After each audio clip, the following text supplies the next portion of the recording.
Okay, another grammar video for you, and I'm going to talk about the passive verb in this video. It's the first part, and a huge number of my learners have problems understanding this grammar. Now, the first point we must be clear about is the difference between active and passive verbs. Students, when starting to learn English grammar, start by using active verbs to describe the present simple tense, the past simple tense, present perfect tense, and the continuous tenses as well. Now, these active verbs describe what the subject pronoun or noun is doing. Let's quickly hear some examples of active verbs. Number 1, I eat chocolate. Number 2, my sister went to Pattaya yesterday. Number 3, President Trump has gone on holiday. Number 4, I am making a teaching video. So, these 4 examples, we are using active verbs.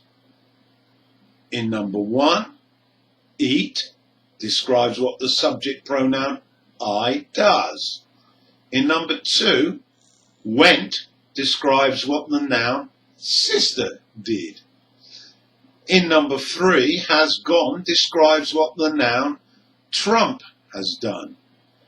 And in number 4, making describes what the pronoun I is doing. Okay, so let's now think about passive verbs.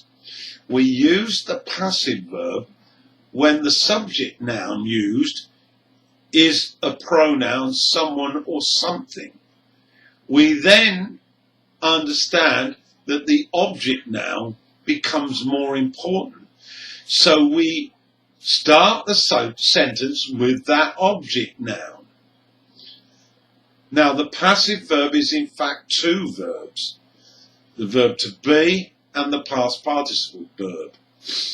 I'll give some examples of the active and the passive to contrast how we say them.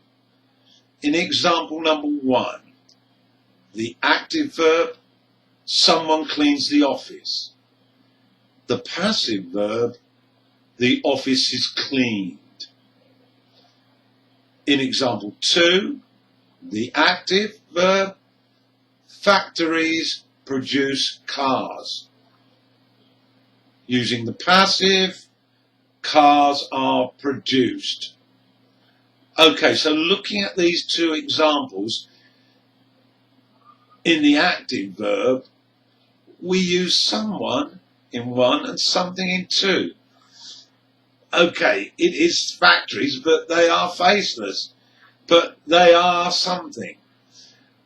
People do the work, but we don't know them.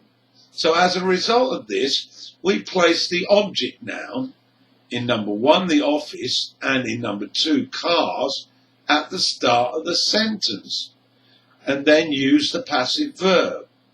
The nouns office and cars are more important than someone and something.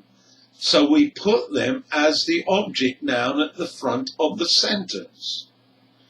These 2 examples are present passive because we use the present verb to be is an are. Now, in the second video on the passive, I will look at the use of the passive with different tenses and also introduce the use of by, when we have 2 nouns that are both important. I hope this video has helped, and please contact me with comments and questions.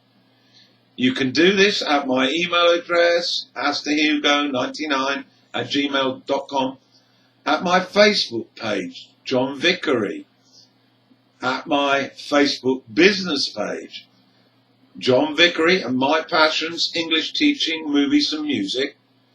Also at my YouTube channel, That's John Vickery at My Passions.